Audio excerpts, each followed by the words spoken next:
Hey you guys, welcome or welcome back to my channel. My name is Cynthia. You could also call me Sin. This channel does not have an actual niche. It really just has vibes, y'all.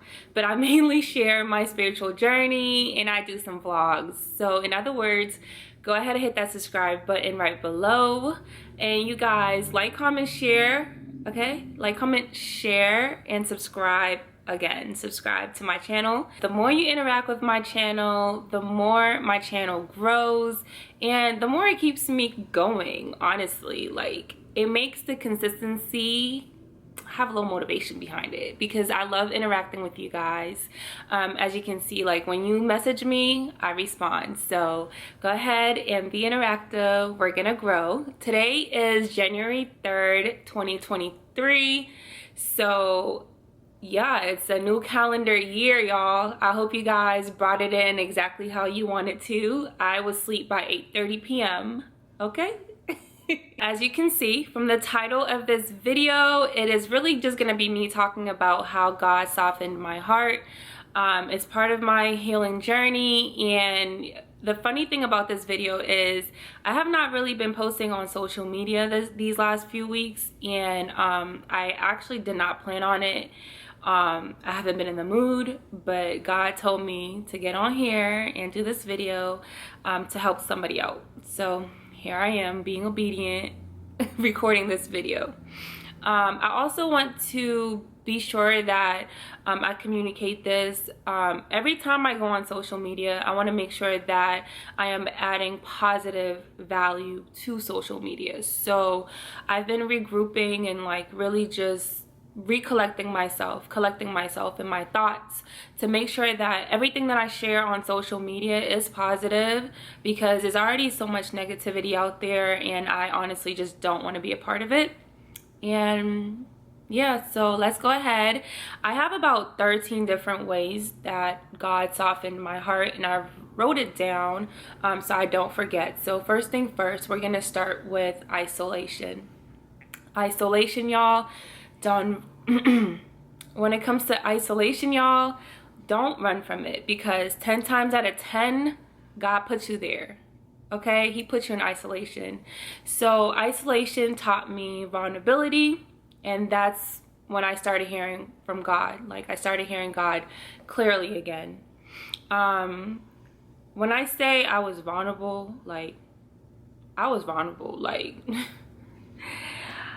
whoo, vulnerable. I cried so much, cried a lot. I did some repenting and I got to the place where I realized that God resides in me. Why am I already emotional? See, I told you, it makes you vulnerable, y'all. I got to a place where I was able I'm gonna try this one more time, because I got to the first not me getting emotional on number one. Like, come on now. Y'all, my eyes are already red. Okay, y'all, I'm telling you, this is no joke. Okay, so isolation really brought out the vulnerable part of me, right? Because I was able to release a lot, repent, and I was crying so much, and I still cry. I'm still very emotional. I'm like an emotional being now. Like, something can make me happy, I will laugh until I cry. Something can make me sad, I'll release. Like, I'm a vulnerable human being, and I am so empathetic, like to the point that I didn't realize like I'm such an empath, right? So isolation brought vulnerability into my life, allowing others to see how vulnerable I am, because that's also a superpower, and I've learned that.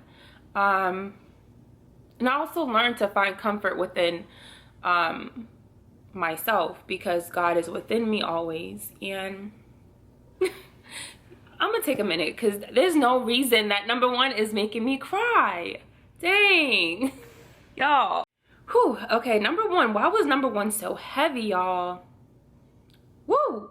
Okay, so number two. Number two is you have to be okay with realizing that you are going to be the villain in somebody else's story. The reason behind that is because of perspective and miscommunication. So for me, the way for me to get over the fact that I am possibly a villain in someone's story is to just realize that my intentions were pure, right? Also, we are humans, so we are not perfect. And if your intentions weren't as pure as you think they were, ask God for forgiveness and for him to posture your heart that you are more aware of your intentions. Like, that's kind of heavy too. I'm telling y'all. All right, so number three is forgiveness. Forgiveness leads to closure, right? So stop expecting people to give you that closure because you have to find closure within self.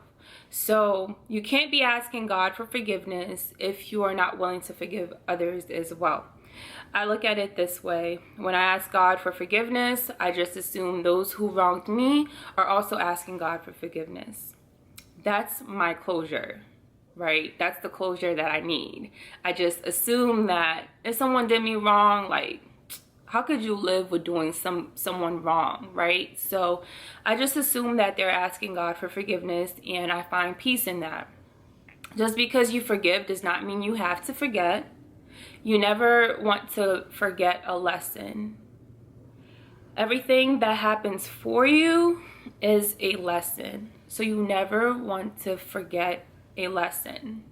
I know a lot of people say forgive and forget, but like, I'm not big on forgetting because things that stay highlighted in your mind is for a reason, right? So number four, and also please note that these numbers do not have an actual order. I'm just kind of like, but isolation is definitely number one, because isolation is when God puts you in a corner and says, go on timeout by yourself. So number four is rebuilding a healthy relationship with everyone in my immediate family. My iPad is ringing. And my phone is not. Make it make sense. Okay, we're gonna keep going. So like I said, rebuilding a healthy relationship with everyone in my immediate family, meaning my mother, my father, my brother, my sister. Reasons behind that is simple, right? We used to all live in one house together. My mother, my brother, and my sister and I, we've always been closer. My father, if you are familiar with my family dynamic, my father has always worked overseas. Like, his job has always been overseas. So I was raised by my mom and my grandmother. Facts is facts. So I did not have such a close relationship with my father once I started getting older and grasping the fact that I'm like, wait a minute, like, my dad has not been here, right? So the last few years was a huge struggle for our dynamic.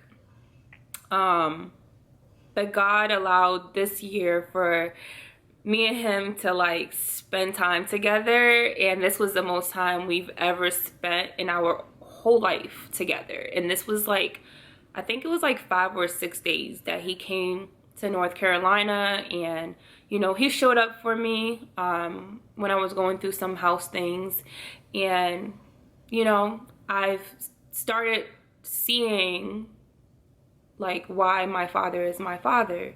My mother and I, we've always been super close after my teenage years because, ladies, I don't know what it is about those teenage years, but our mothers are just not our friends. I don't know what it is, but the older I got, the closer I got to my mother, because I started seeing my mother as human, right? I started seeing her as my friend, as my homegirl, as someone who I know loves me, cares for me genuinely, wholeheartedly.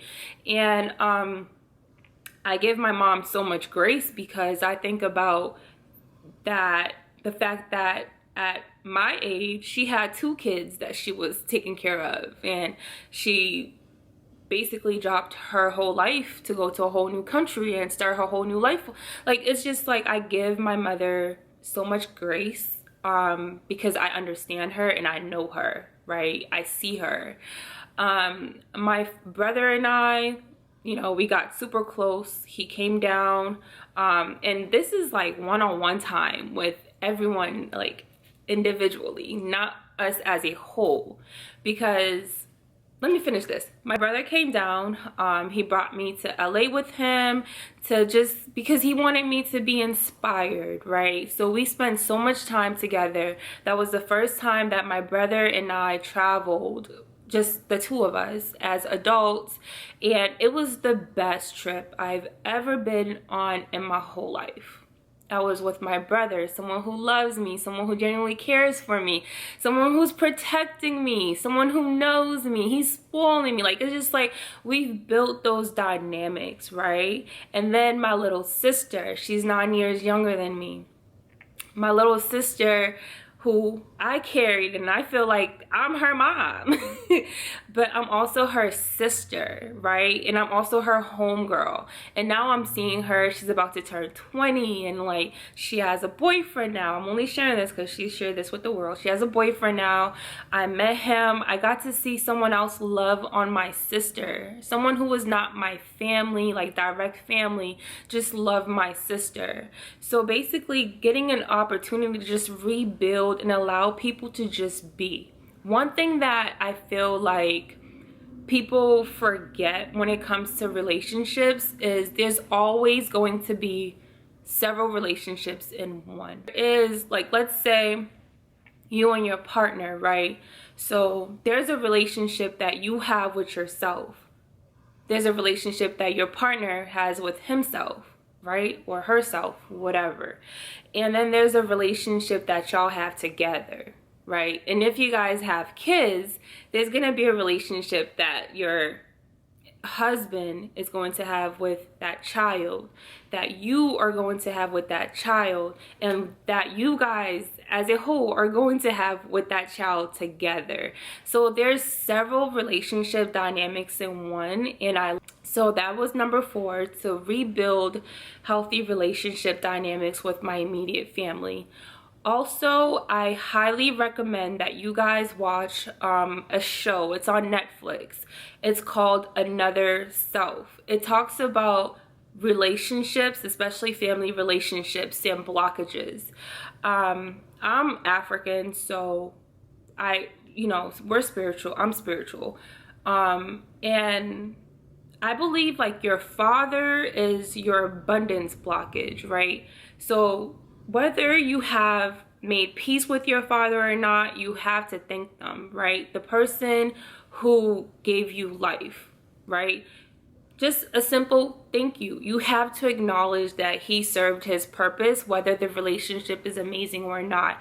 That's just an example, but I highly recommend you guys to watch the show Another Self. It's a European show, but it's an American voiceover, so it's an English voiceover. So that's number 4. So for my number 5, I wrote down that you have to start a list of characteristics that you want for people in your life to have, and make sure that all these characteristics that you are writing down, that you are able to reciprocate, okay?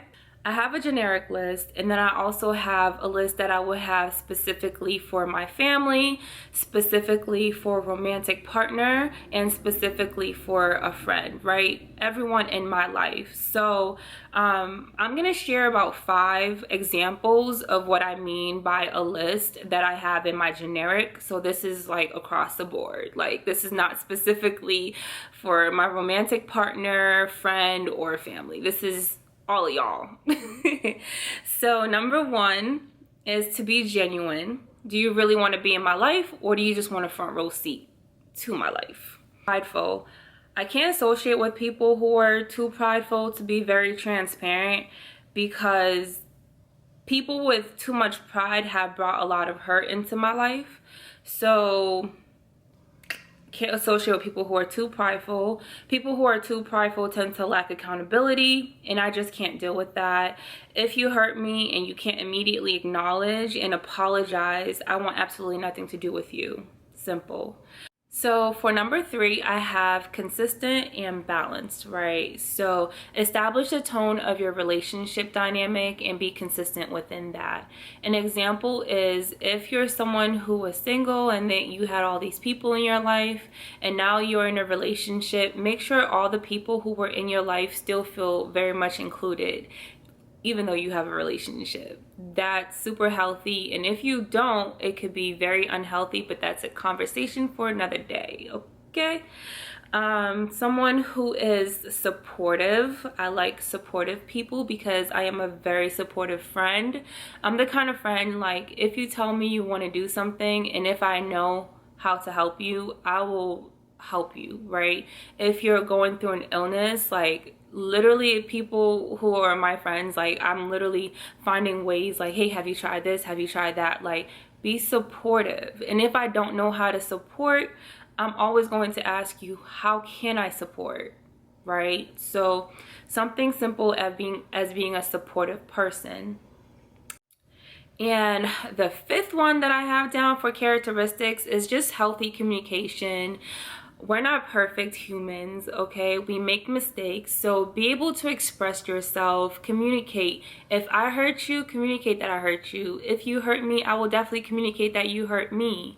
Sometimes as people, we don't realize that if you're not really expressing how people make you feel, you're hindering their growth, because people who genuinely love you want to make it right, okay? So definitely just communicate it, because sometimes you gotta check yourself. Sometimes you are the problem, all right? So that was still for number 5, y'all. Could you believe it? Like, I'm telling you, it's like a book, right? So we went through number 1, 2, 3, 4, and that was number 5 of how God softened my heart. Now we're on number 6. So number 6 was for me to be more present. So present and truly acknowledging how I felt towards certain people, places, and things. So literally, truly acknowledging that. Number 7 was detachment. So cleansing my space, letting go of people, places, things that no longer served me, no longer resonated with me. Stop hoarding and just let go of that energy that no longer belongs in your life and that is not going to get you where you want to be in life, right? Number 8, change the content you consume. I'm gonna say that one more time. Change the content that you consume, especially music. A huge thing for me is I went back to listening to just like African music, Afro beats, and a lot of 90s R&B. Man, Maxwell actually was the musical part of me getting soft, right?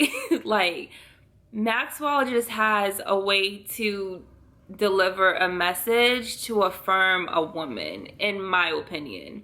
But I love listening to 90s R&B. It just makes me feel good about myself, okay? So number 9 for me was doing things that I enjoy and being open to new adventures, right? I started revisiting Little Sin and like what Little Sin liked to do, and that was dance. I loved dancing. I don't dance as good as I used to back in the day because it all went away. Like, it just all went away. So I revisited dancing and I just danced no matter how silly I look, for fun, just to shake off the day. Like, I just dance, I move my body. Number 10 is being teachable. So I listen so much more than I speak now. We are not perfect, okay? So you should always be open to learn something new. Number 11 is being in receptive mode. Being in receptive mode is really what brought me to being in abundance, okay? So for an example about that, before I used to like be like, no, I got it, and I would not take help. But now if someone's offering for help, like, I'm gonna take that help, because I'm not Superwoman and I don't want to be Superwoman. So I'm completely in receptive mode. If you're giving me something, it resonates with me, it doesn't feel like it's coming with bad energy or a bad spirit, I'm taking it. Thank you. 12, rest. Okay? Rest. Stop thinking that resting means you're being lazy. It does not mean you're being lazy, especially if you are a creative, which we all are, right? We are master creators, right? If you are a creative, you need to rest. If you don't, God is gonna put you on rest mode. Whether you get sick, something's gonna happen for you to sit your butt down and rest. Guys, we are done. So we are at number 13. And for number 13, I wrote down establishing morals and values and just being consistent within that. I've been saying throughout this video that we're not perfect. I'm not perfect. You're not perfect. But we can have rules and boundaries that we're no longer willing to cross. Okay? So those are the 13 ways that God softened my heart, and the 5 characteristics that, you know, 5 of many characteristics that I look to have in people who I welcome in my life, like moving forward. The lighting has been changing in here because I am using natural light, so I'm sorry if the lighting was like on and off during the video, but I was like, push through, girl, we're gonna get this video done, okay? And we are done, you guys. This is 13 ways that God used to soften my heart. Let me know in the comment section below what you thought of this video. What did God do to soften your heart? I know this is just 13 ways, but he has done that in so many other ways, especially me being obedient. And actually, I want you guys to leave this video with the word intention. Being intentional is everything. There's so much power behind being intentional. So much power and intent. Just be intentional in 2023. With every and anything that you want to do, make sure that you are doing it with intent. I'm doing this because, I'm doing this because, I'm doing this because, right? So be very intentional in this new calendar year. I'm rooting for all of you guys. Rooting for me. I hope this channel I know this channel is going to get bigger. Let me correct myself.